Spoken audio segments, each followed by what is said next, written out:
Welcome to the third day of a 3-day Hadoop Code Camp. Today we are going to cover these 4 topics, starting with HBase and Scoop and Oozie and Flume. Okay, so let's start with HBase.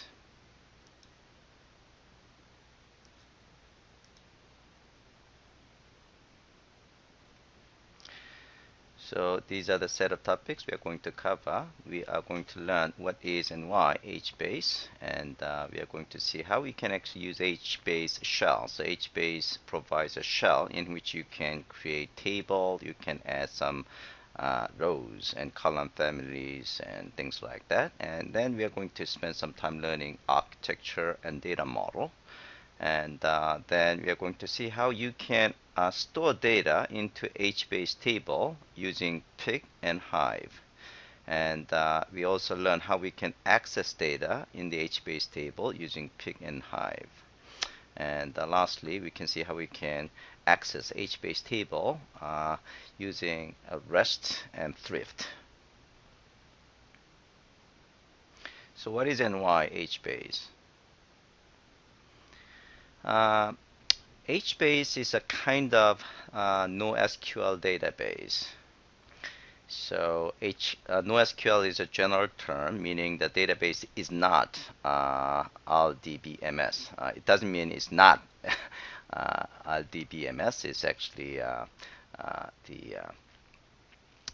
it complements RDBMS. And so there are several kinds of, several examples of NoSQL databases out there, and BerkeleyDB is an example of NoSQL, but it's for a local version of it, while HBase, you can think of it as a distributed NoSQL database. Another example of distributed NoSQL database is Cassandra, which is also quite popular. Technically speaking, HBase is more like a data store rather than database because it does not support many of the features you find in relational database, such as typed columns, secondary indexes, triggers, and advanced query languages, and things like that. So let's talk about the HBase features first.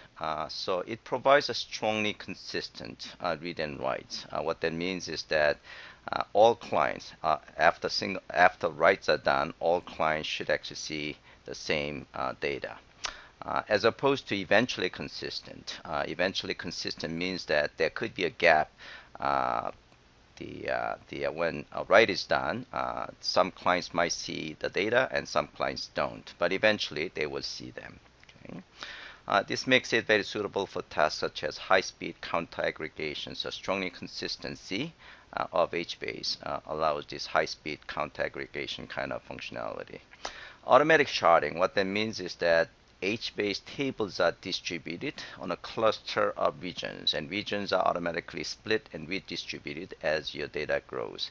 As we are going to see later on in architecture section of this presentation, HBase is based on master and slave architecture, in which you have a master and you have slaves, and those slaves are in a form of what is called the region servers. Okay? So HBase tables are actually scattered into these regions, which are managed by region servers, and we're going to actually talk about those things in a bit more detail later on. Automatic region server failover. So if a particular region server fails, then the data in the region server will be replicated in another region server and things like that. So failover is handled by HBase.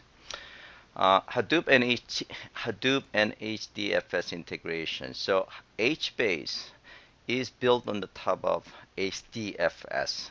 Again, we are going to see architecture later on. Okay. So it's taking advantage of reliability and distributed nature of HDFS, meaning those HBase tables are distributed eventually over HDFS.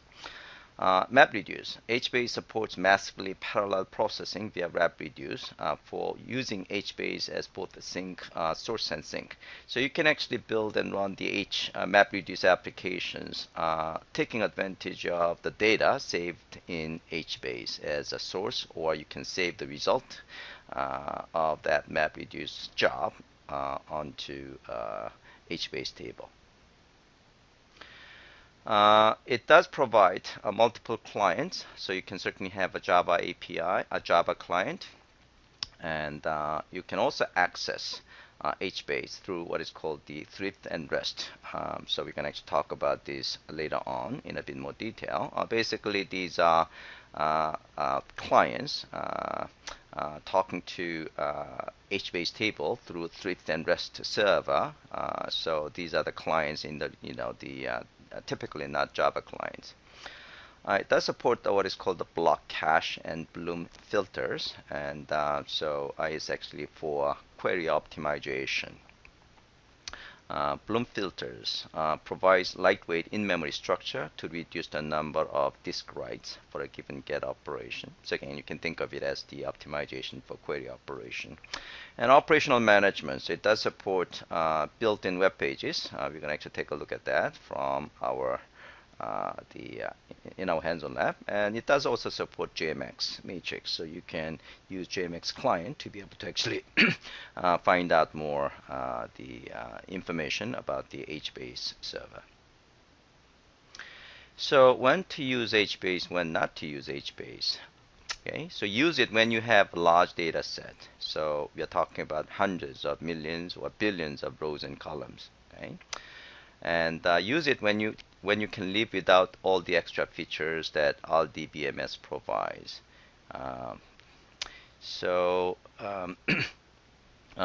Again, we're going to actually compare HBase against the RDBMS in the following slide.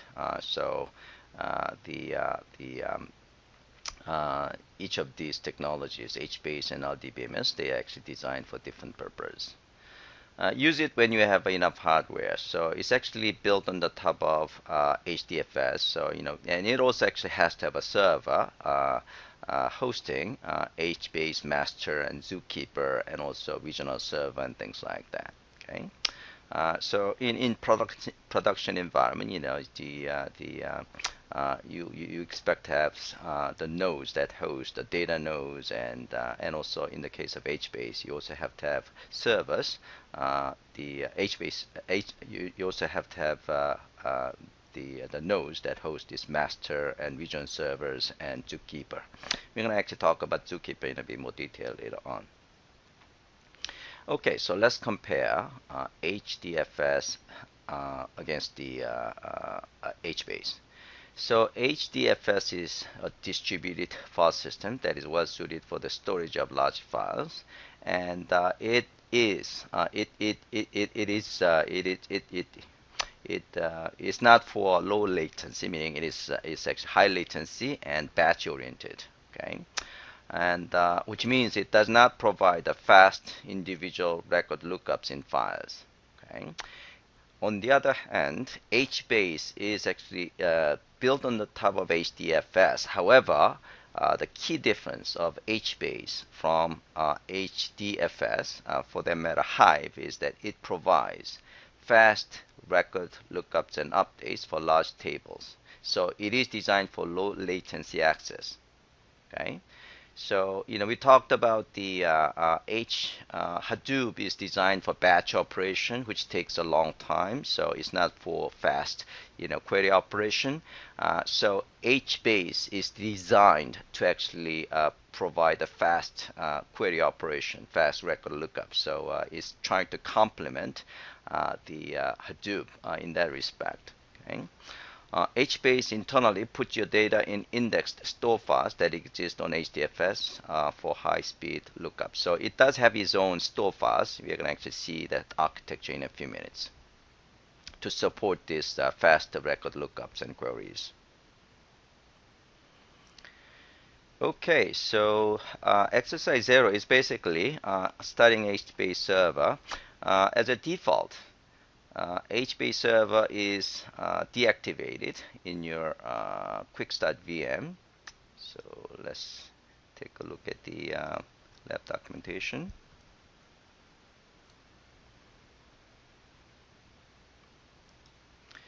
So you have to go to Cloudera Manager, and it is stopped as a default. So you want to start it. Okay, so let me start that in my case. So action and start.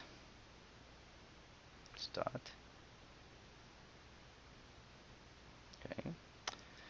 All right. So once you start it, so it's getting started.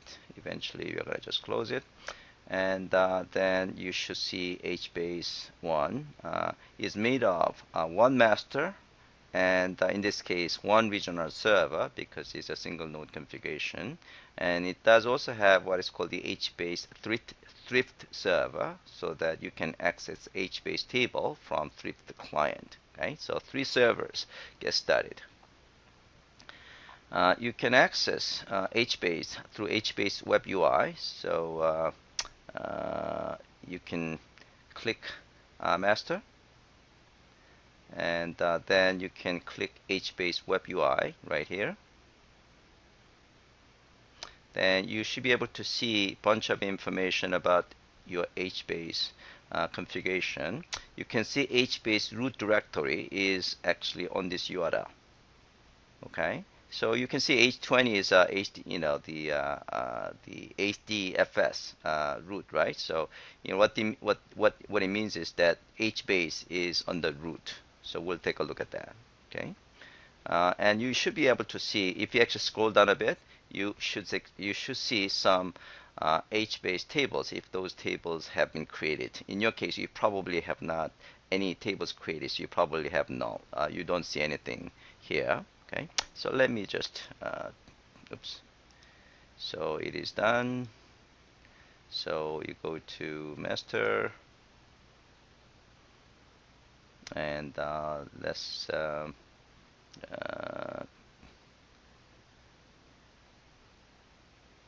oh, okay, so HBase Web UI is right here. Okay, yeah, so HBase Web UI, and you can see HBase version and all that information, and again, the HBase root directory is HBase, right?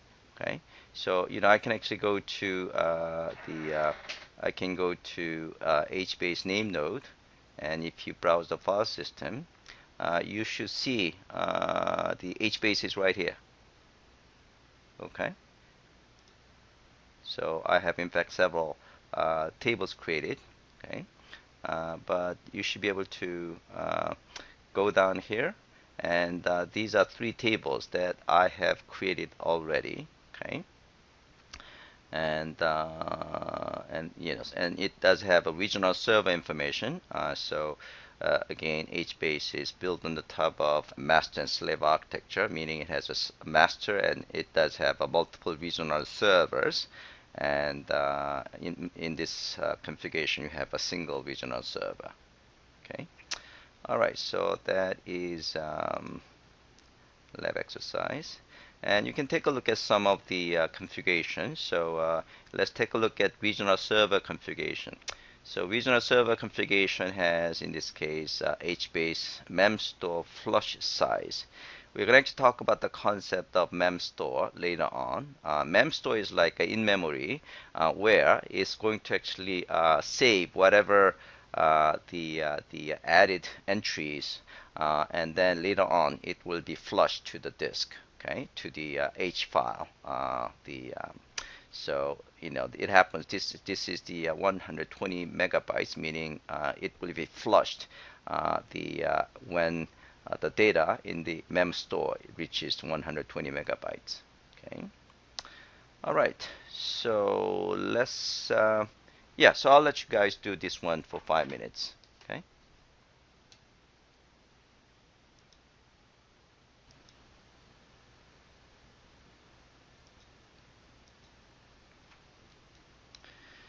Now, before we look into HBase architecture and the data model, let's just use HBase shell just to get ourselves familiarized with what HBase look like.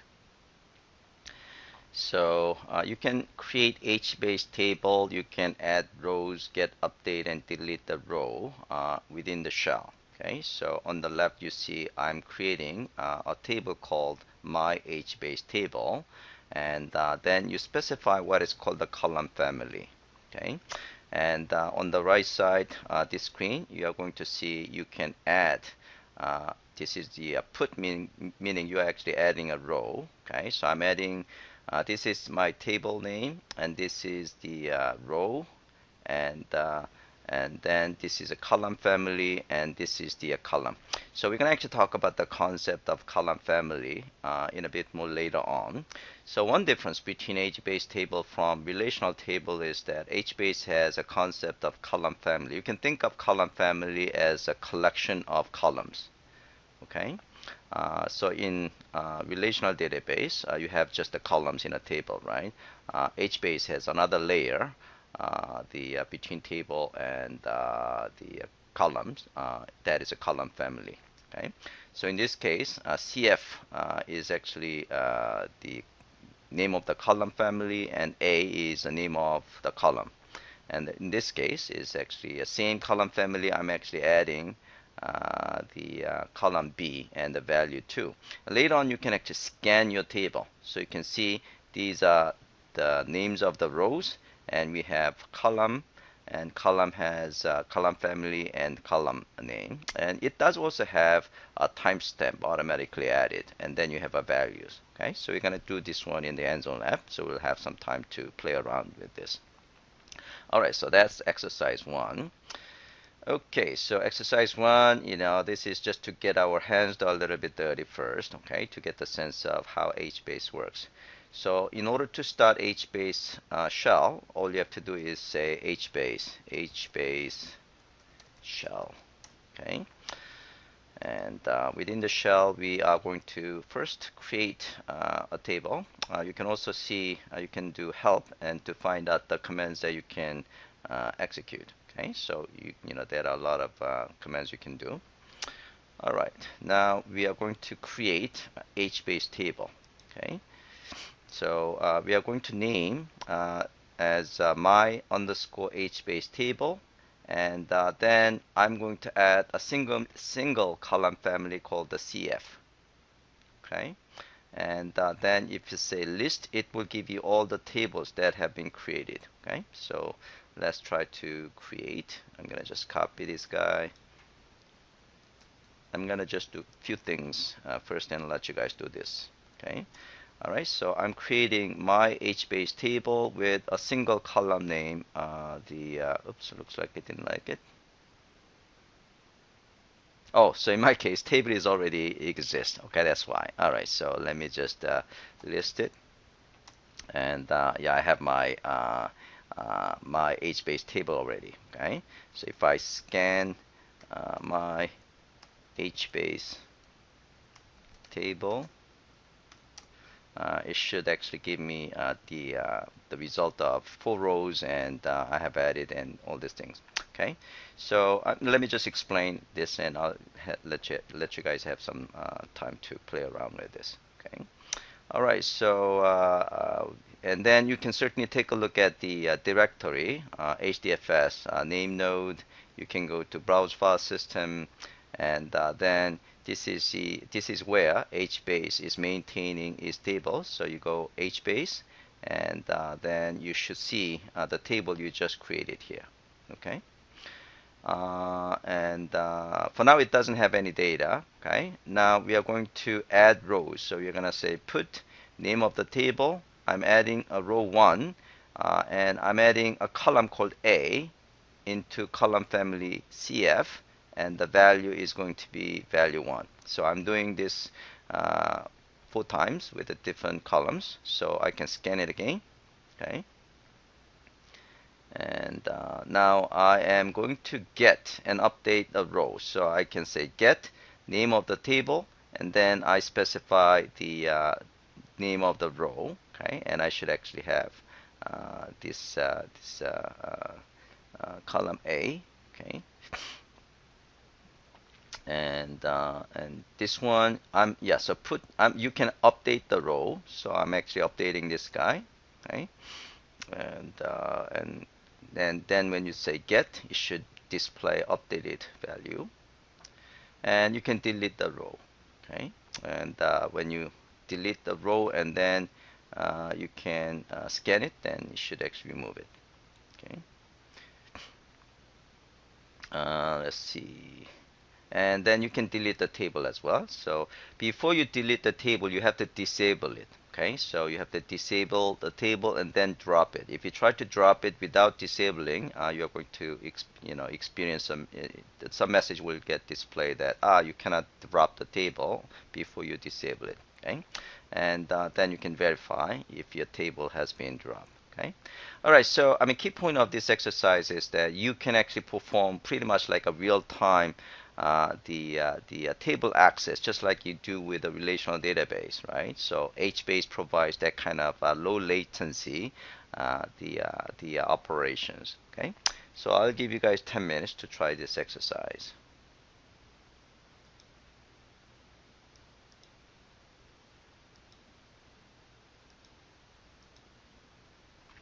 So let's spend some time learning HBase architecture and data model. As I said, HBase architecture is again based on master and slave the model, just like Hadoop itself. So there is a H master server, and then we have a multiple regional servers. Okay, and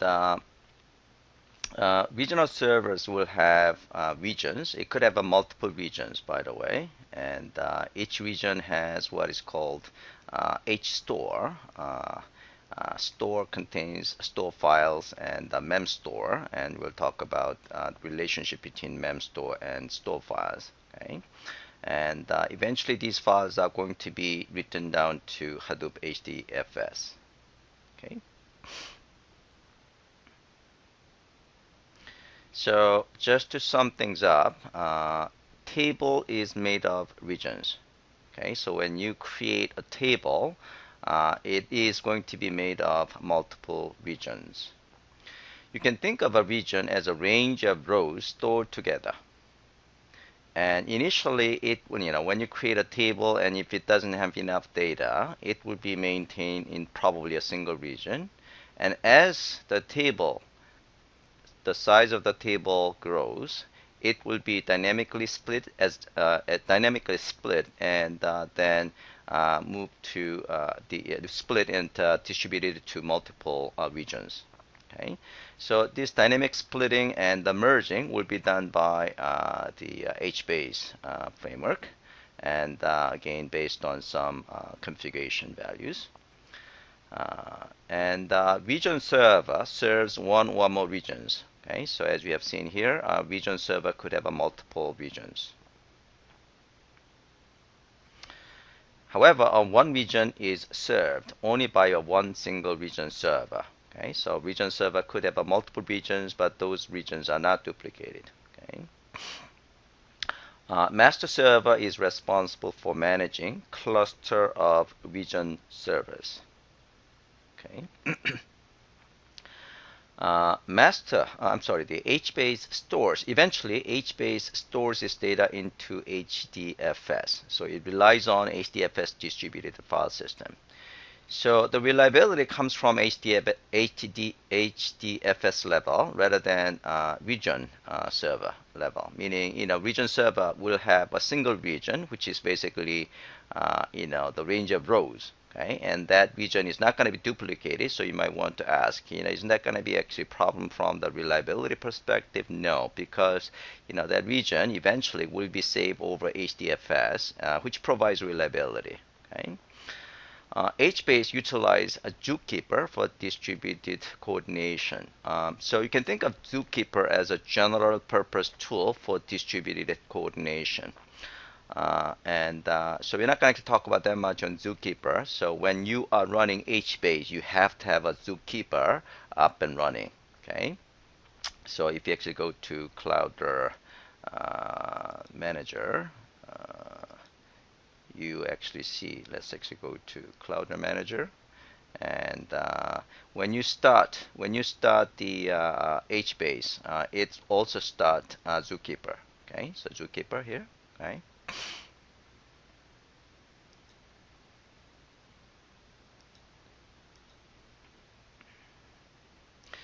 So this is how read and write to HBase table works. Okay, so client will deal with the HBase table, and when it writes, first it writes to memstore, and eventually it will be written to H file.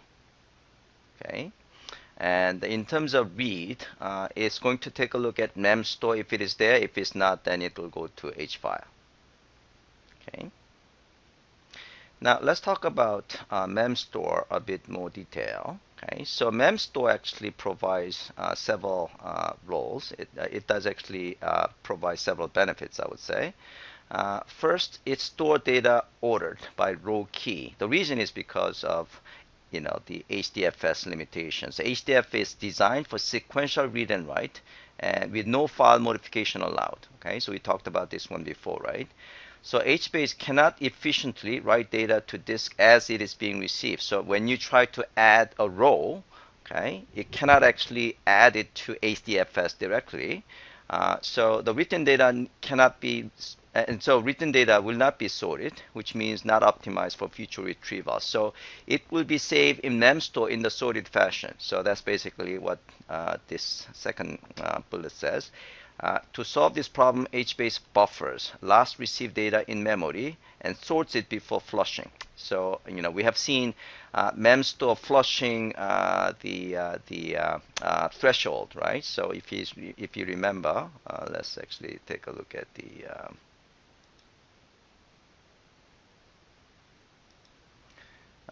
if you actually remember the HBase here, we have take a look at the configuration here. Region server configuration is 120 megabytes. Is HBase memstore flush size. So in this case, memstore will be flushed to disk if the size of the memstore exceeds the value of number of bytes. So when the memstore size exceeds 120 megabytes, it will be flushed. Okay.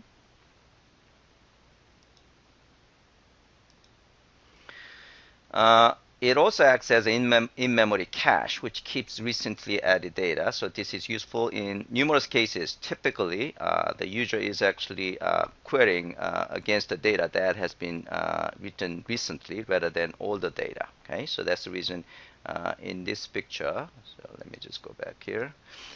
That's the reason in this picture it actually checked memstore first for read. Okay. And data in memstore gets flushed when flush threshold is met. So that's something that we just saw. All right, so let's move on to HBase data model. So HBase data model is made of row and is made of several column families. Okay, so we have seen this one before.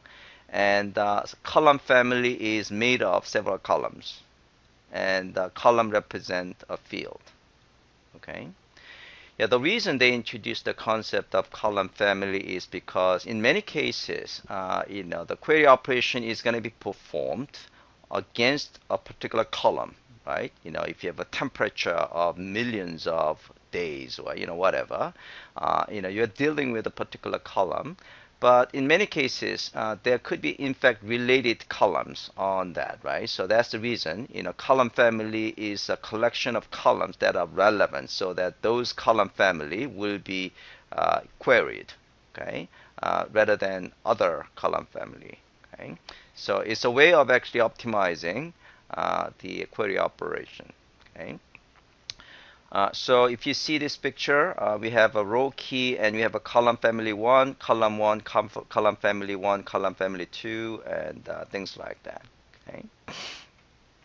And by the way, one column family can have a variable number of columns. So this is in fact the difference from relational database.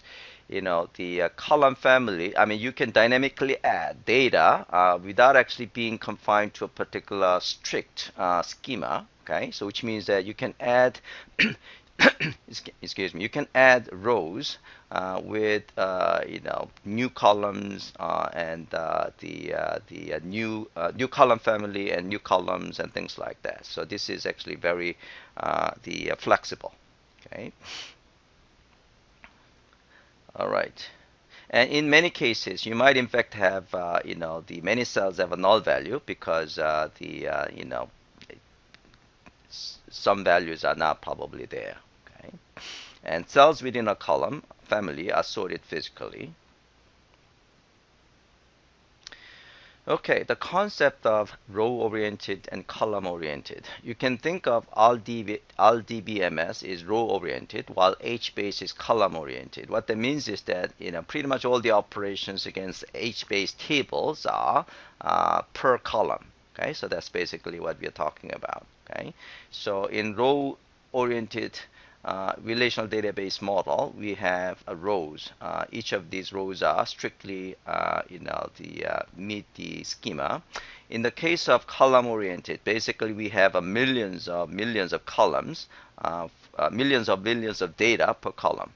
Okay, so you have a name, age, and interest. In this case, if name and age and interest, you might in fact have these three columns into a column family of a student or a person or something like that.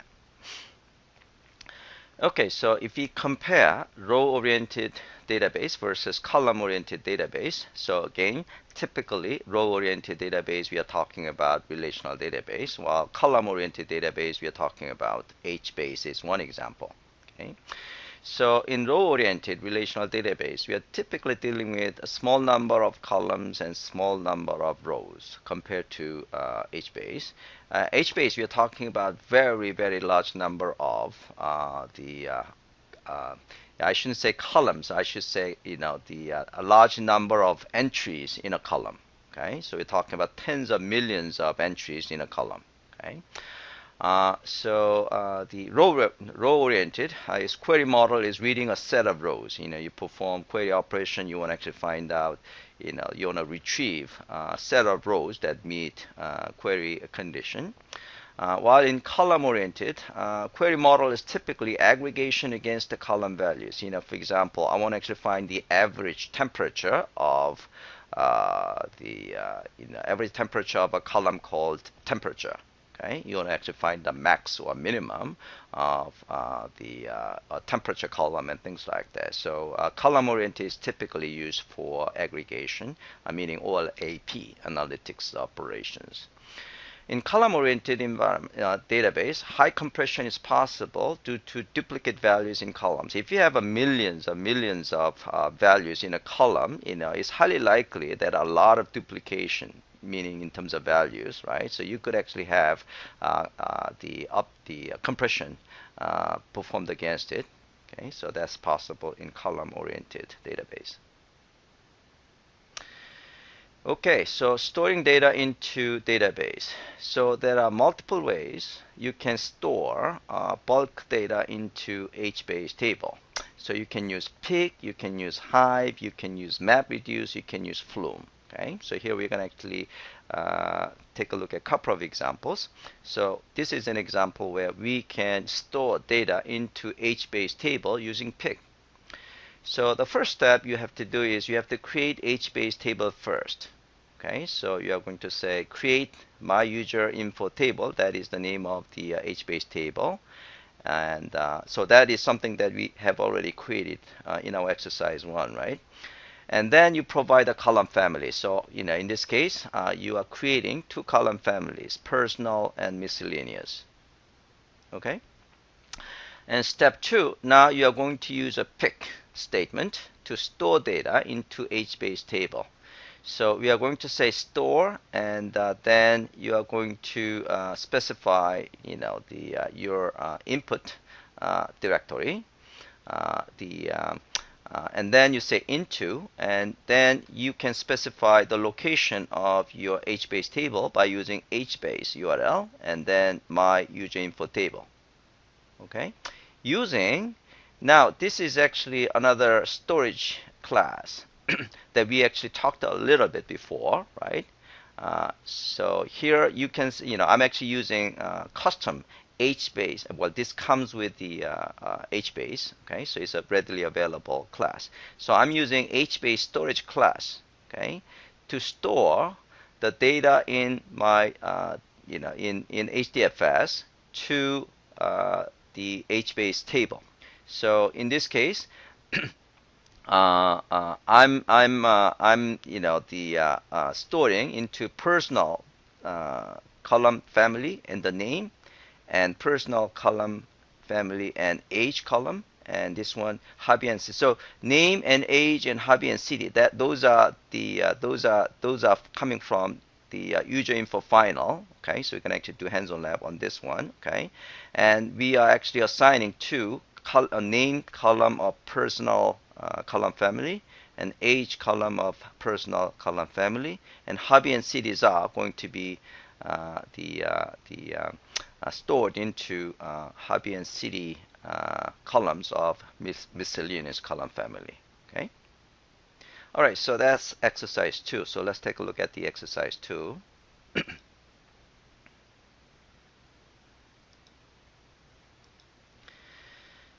So we are going to create my user info table. So let's start with the let's create the I think I probably okay. So I already have my user info table here. Okay. So I'm gonna actually drop it. Drop. Oh, I have to disable first. Disable my user info table and drop.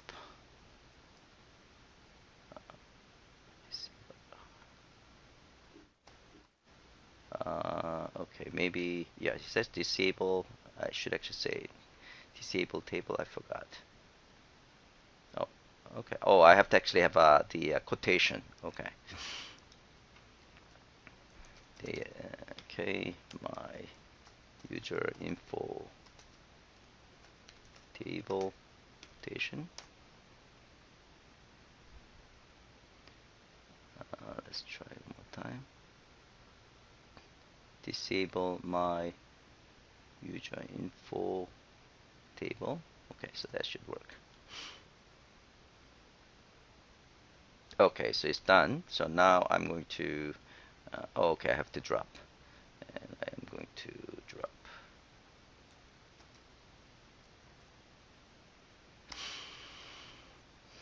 Okay, so now if I say show tables,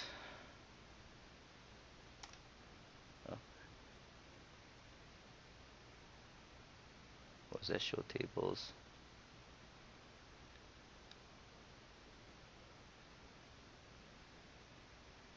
Oh, was that list tables? Okay. Oh, list. Yeah, it's just a list. Okay, so that table is gone. Okay, so let's create. So I'm going to now create my user info table with the 2 column families.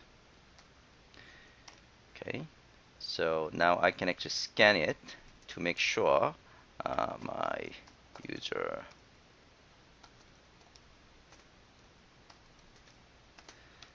to make sure, yeah, so it does have oh, it doesn't have any data at this point, so that's the reason it doesn't say anything. Okay.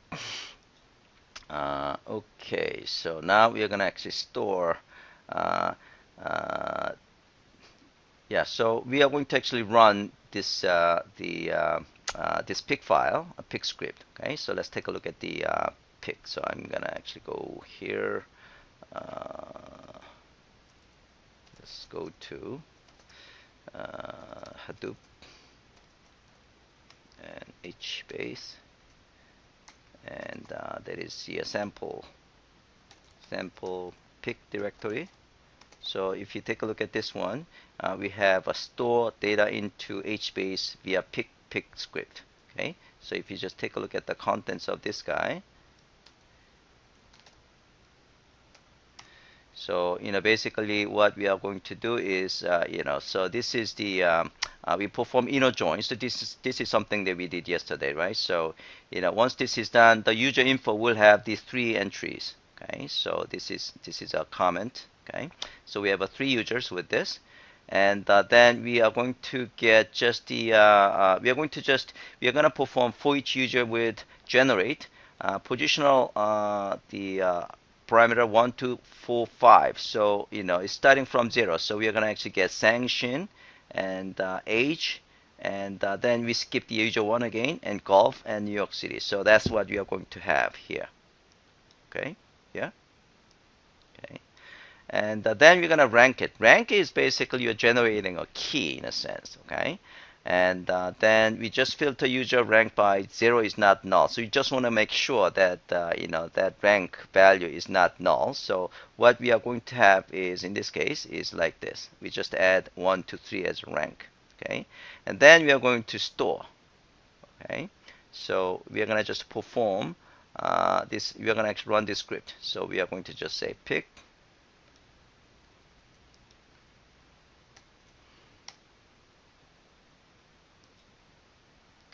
And then we can actually verify. So now we go to, so once this is done, we can actually go to this HBase, and you should be able to scan it. Then you should see, this row. The first row has 2 columns: person, miscellaneous, and the city. All this information should be there. Okay. So that's what you see, and you also should be able to check HBase table from Hue Web UI. So in this case, you're going to use the Hue Web UI. So click this guy, and yeah. So Hue is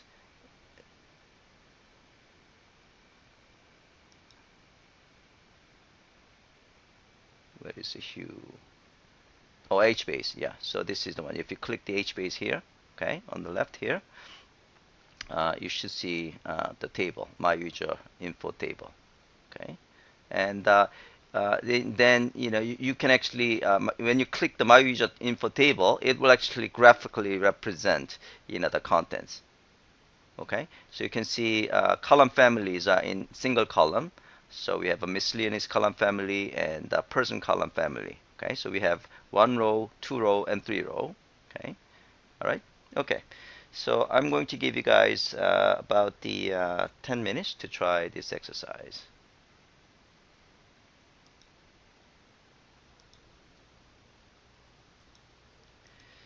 Okay, so now we were able to store data to HBase table using pick. So you can basically take any data that you happen to have in your HDFS, and then you can store into HBase table.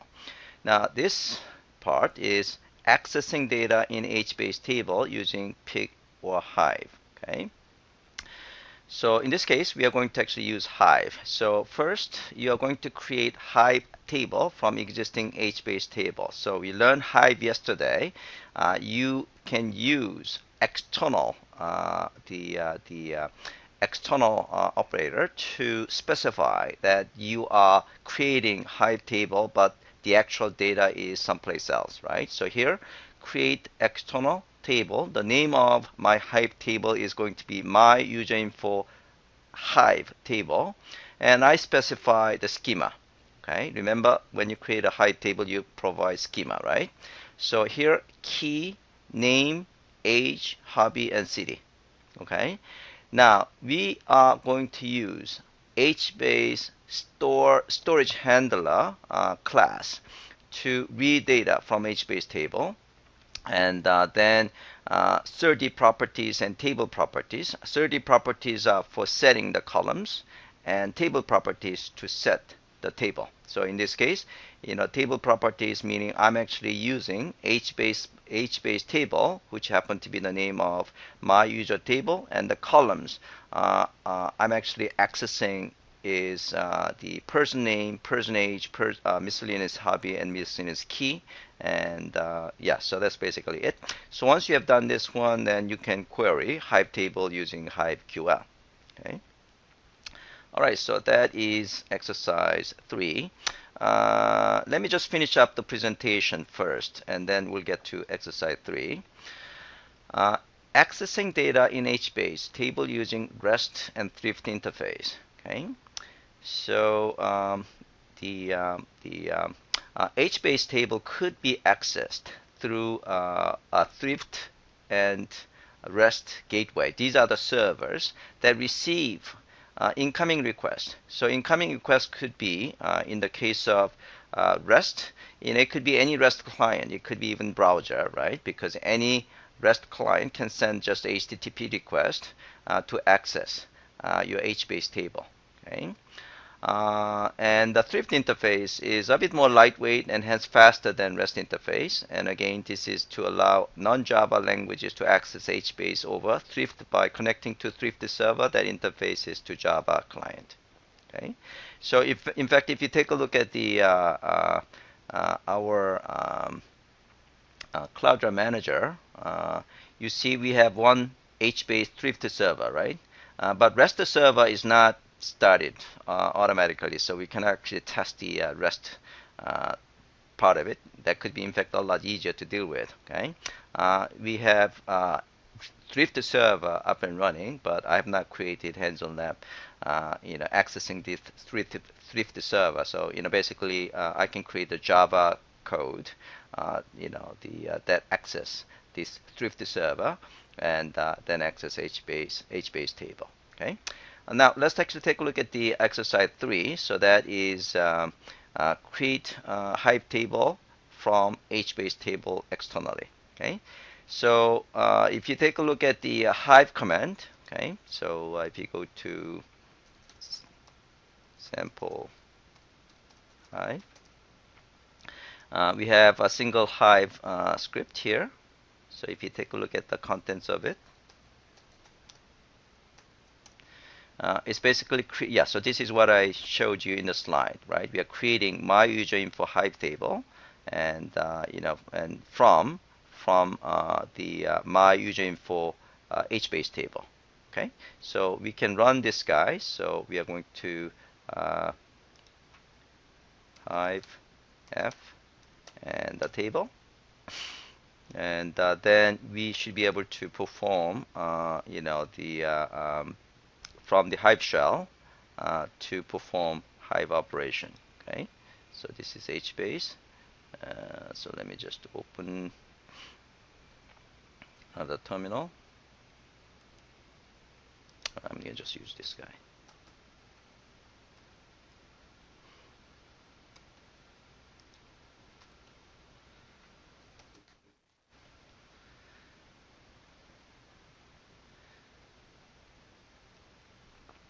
So I have to actually wait until this is done, first of all.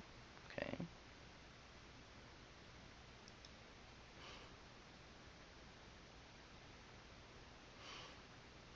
Okay, so now if I say Hive shell,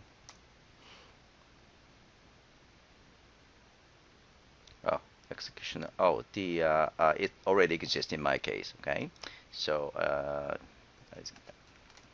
I can say select from my user info Hive table. Okay.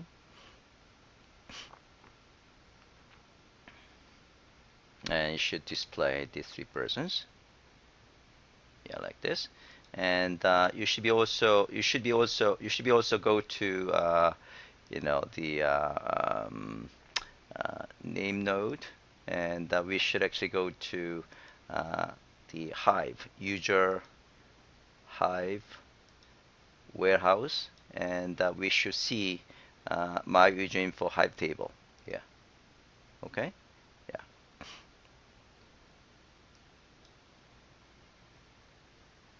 Yeah, the directory is empty because we use the external, right? Okay, remember yesterday you can load data into your Hive table internally or externally. If you load internally, you should actually see the contents under user Hive warehouse table. But if you load externally, you're basically having a pointer to the external data location. So we use the external loading, which means you don't see any actual data here, right? Because we actually use the external HBase table. Okay. All right. So I'm going to give you guys 10 minutes to finish this exercise.